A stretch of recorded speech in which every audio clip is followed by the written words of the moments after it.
నమస్కారం అండి. డాక్టర్ మొహ శ్రీనివాస్‌ని. గుండె వైద్య నిపుణుడిని, కార్డియాలజిస్ట్‌ని. గుండె రక్తనాళాల్లో బ్లాక్స్ అంటూ ఎందుకొస్తాయి? మనిషి చనిపోవడానికి గుండె రక్తనాళాల్లో బ్లాక్సే కారణం అని చెప్పేసి మీరు ఇప్పుడు దాకా చాలామంది చెప్పగా మీరు విని ఉండవచ్చు. దీనిలో ఎట్టి అతిశయోక్తి లేదు. సో, మనిషి చావుకి కారణం గుండె రక్తనాళాల యొక్క ఆరోగ్యం మాత్రమే. గుండెవే కాదు, బేసికలీ మనిషి వయస్సు పెరగడానికి కానివ్వండి, అతని చావుని నిర్దేశించేది మోస్ట్లీ రక్తనాళాలు పైనుంచి కింద, అంటే ఆపాద మస్తకం, తల నుండి కాలు దాకా రక్తనాళాలు ఉంటాయి. రక్తనాళాలు ఉండబట్టే కదా రక్త ప్రసారం జరిగేది. ఈ రక్తనాళాలలో బ్లాక్స్ లేకుండా ఉంటే రక్త ప్రసారం బాగుంటుంది. కానీ ఈ సృష్టి, అంటే నేచర్ కానివ్వండి, దేవుడు అనివ్వండి, మీరు ఏ పేరైనా పెట్టుకోండి, వాళ్ళు పెట్టిన మెకానిజం ఎలా ఉందంటే పోను ఏమవుతుందంటే ఈ డ్రైనేజ్ సిస్టమ్ ఏదైతే ఉందో, ఈ డ్రైనేజ్ సిస్టంలో మెల్లగా బ్లాక్స్ రావడం మొదలెడతాయి. ఈ డ్రైనేజ్ సిస్టంలో బ్లాక్స్ ఎందుకు వస్తాయి? డ్రైనేజ్ సిస్టంలో పోయేటటువంటి కంటెంట్ ఏదైతే ఉందో, అంటే ఒక డ్రైనేజ్లో మీరు మంచినీళ్ళ కుళాయి ఉండొచ్చు, చెత్త డ్రైన్ చేసే డ్రైనేజ్ ఉండొచ్చు. సో మంచినీళ్ళు ఇచ్చే డ్రైన్ ఉందనుకోండి, దానిలో బ్లాక్ తక్కువ ఉంటుంది కాబట్టి నీళ్లు పోతున్నాయి. దాంట్లో చెత్త పోయేది ఉందనుకోండి, దాంట్లో చెత్త ఎక్కువ ఉంది కాబట్టి బ్లాక్ ఎక్కువ వచ్చే అవకాశం ఉంటుంది. సో రక్తనాళాలలో కూడా రక్తనాళాల్లో పోయేటటువంటి రక్తం యొక్క క్వాలిటీ బట్టి బ్లాక్స్ ఎప్పుడు వస్తాయని ఆధారపడి ఉంటుంది. ఒకవేళ ఆ రక్తంలో చెత్త అంటే ఏమిటి, కొలెస్ట్రాల్ ఎక్కువ ఉండడం, కొలెస్ట్రాల్ సంబంధించినటువంటి ఇంకా అట్లాంటి రకరకాల కొలెస్ట్రాల్స్ ఉన్నాయి. బేసికలీ చెడు కొలెస్ట్రాల్ అంటే ఎక్కడైతే అది ఘనీభవించి గట్టిపడిపోయి అక్కడ డిపాజిట్ అయిపోతుంది, దాన్ని బ్లాక్ చేసే కొలెస్ట్రాల్. కాబట్టి మనకి చెడ్డది కాబట్టి దాన్ని చెడ్డ కొలెస్ట్రాల్ అంటున్నాం. ఎల్డిఎల్ దాని పేరు. సో ఇది లో డెన్స్ కొలెస్ట్రాల్ అంటారు. అదేముంటుంది, ఎప్పుడైతే అది ఘనీభవించి గట్టిపడిపోయి ఆ రక్తనాళాల లోపల డిపాజిట్ అయిపోయి మెల్లగా సో అది మామూలుగా ఏంటంటే ఒకవేళ జెనెటిక్ రిస్క్ ఎక్కువ ఉంటే ముందు వయసులో వస్తుంది, లేదా వయసు పెరుగుతుండగా మెల్లగా అది కొంచెంగా డిపాజిషన్ పెరిగి అది రక్తనాళాల్లో పేరుకొని పోయి ఒక స్టేజ్కి వచ్చేసరికి రక్త ప్రసారాన్నే అది ఆపేసే లెవెల్కి వస్తుంది.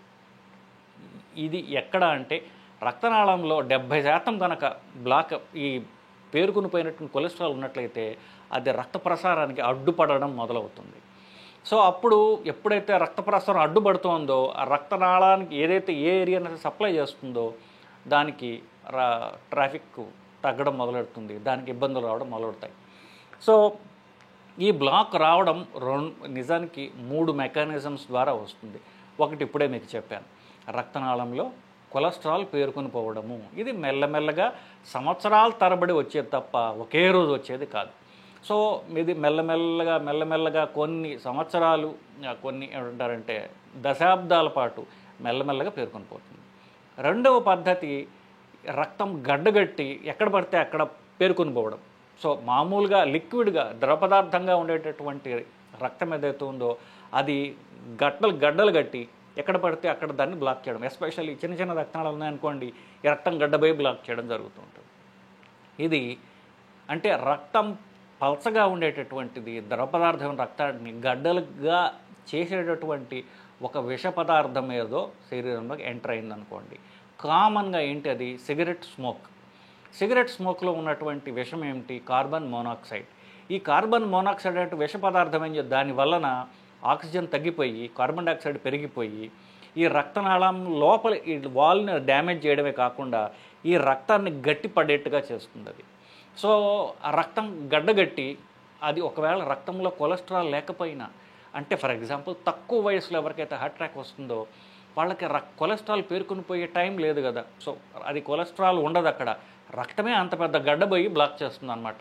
అంత పెద్ద గడ్డ పోయి రక్తనాళాన్ని బ్లాక్ చేస్తున్న రక్త ప్రసారం ఆగిపోతుంది. సో మళ్ళీ వాళ్ళకి ఛాతీలో నొప్పి వస్తుంది.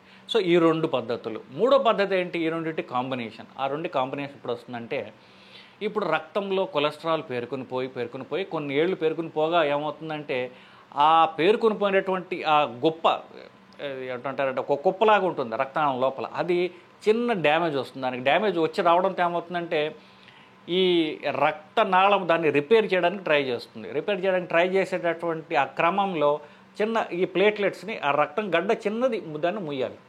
కానీ ఒక్కొక్కసారి ఆ చిన్న ప్లేట్లెట్ గడ్డ కాస్త పెద్ద గడ్డ రక్తం గడ్డ అయిపోయి అసలే 70% వరకు కొలెస్ట్రాల్ పేరుకుని పోయి ఉన్నది.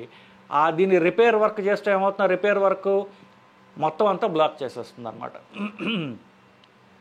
ఇప్పుడు ఒక తూము ఉంది, ఆ తూములో బ్లాక్ వచ్చింది.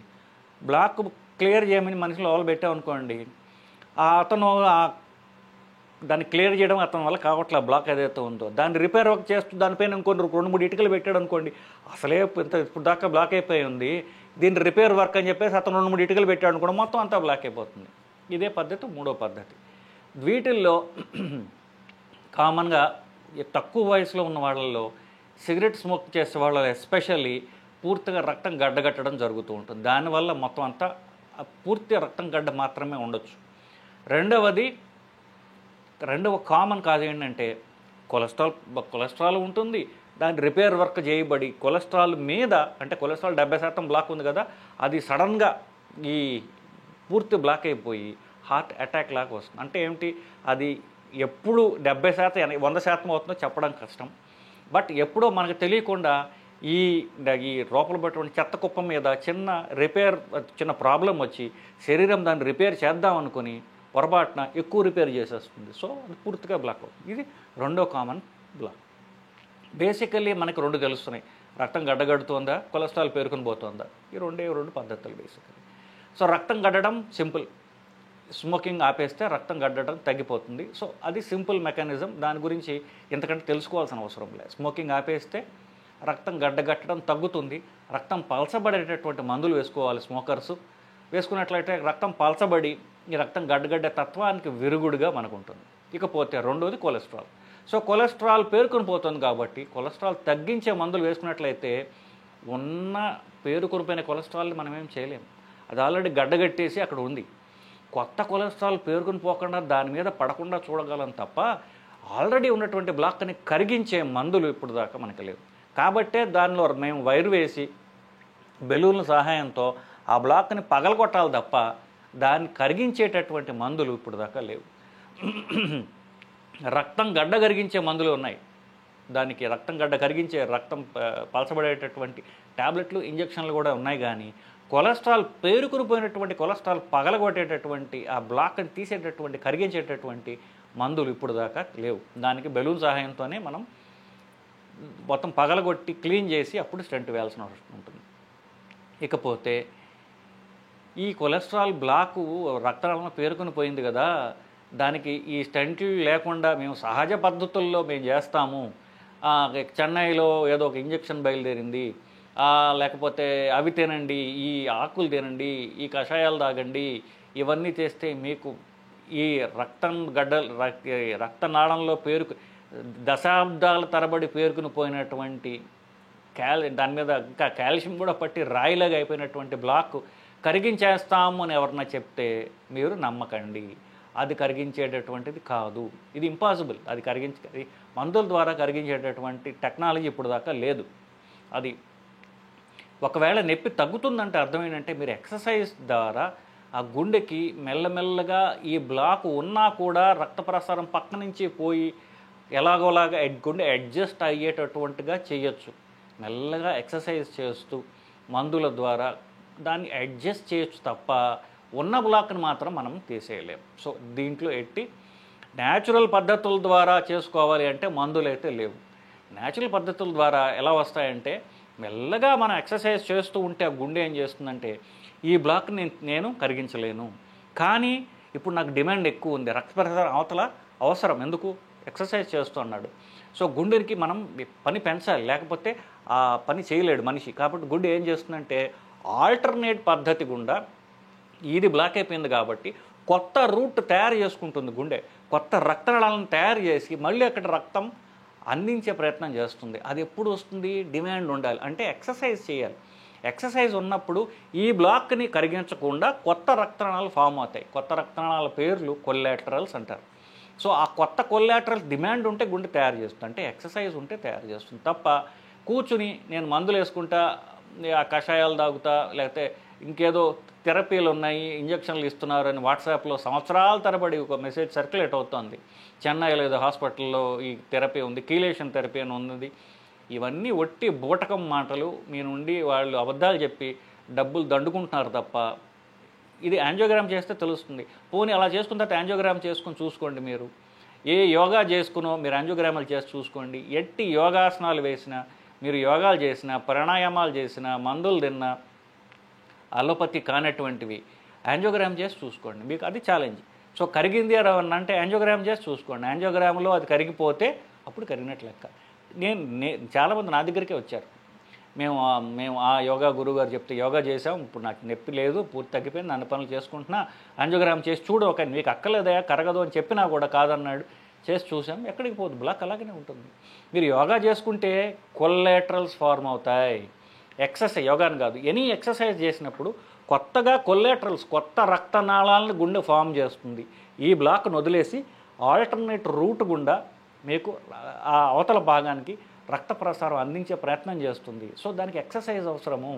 మీరు యోగా ద్వారా ఎక్సర్సైజ్ చేస్తారా, నడుస్తారా, ఏం చేస్తారా అనేది మీ యొక్క నమ్మకాలు బట్టి ఉంటుంది. సైంటిఫిక్గా మాత్రం గుండెకి ఎక్సర్సైజ్ ఎప్పుడుగా running, jogging is the best exercise. So మెల్లగా నడుస్తూ ఆ నడక పెంచుతూ గుండెకి డిమాండ్ మెల్లగా పెంచుతూ చేస్తూ పోతే గుండెకి టైం ఇవ్వాలి. కొత్త రక్తనాళాలు కొత్తగా రోడ్డు వేయాలంటే టైం పడుతుంది కదా. సో కొత్త రోడ్డు గుండె వేసుకోవడానికి మీరు మెల్లగా టైం ఇస్తూ మెల్లగా ఎక్సర్సైజ్ పెంచుకుంటూ పోతే కొత్త రక్తనాళాలు ఫార్మ్ అవుతాయి. ఈ బ్లాక్ ఉన్నా కూడా మీకు నష్టం జరగదు తప్ప ఈ బ్లాక్ కరిగించే మందులంటూ ఏం లేవు. సో ఇదండి. సో మీకు ఉన్న క్వశ్చన్ వల్ల ఎంత ఎక్సర్సైజ్ చేయాలి అంటూ ఉండొచ్చు. ఎంత ఎక్సర్సైజ్ నొప్పి రాకుండా చేసేదే ఎక్సర్సైజ్. సో మీరు మెల్లగా మీరు నడక, గుండెకి ఎక్సర్సైజ్ ఉండే కార్డియో అంటారు. కార్డియో అంటే ఏమిటి? నడక, స్లో రన్నింగ్, జాగింగు, రన్నింగు, ఇది గుండె పనికి వచ్చే ఎక్సర్సైజ్. ఇది మెల్లగా మీరు పెంచుకుంటూ మీకు నొప్పి లేకుండా, గుండె నొప్పి రాకుండా మెల్లగా మీరు పెంచుకుంటూ పోతుంటే గుండె తనకు తానుగా అడ్జస్ట్ అవుతూ ఉంటుంది. సో ఇదండి. సో గుండె బ్లాక్ని మందులు లేకుండా చేసుకోవాలి అంటే ఎక్సర్సైజ్ మాత్రమే.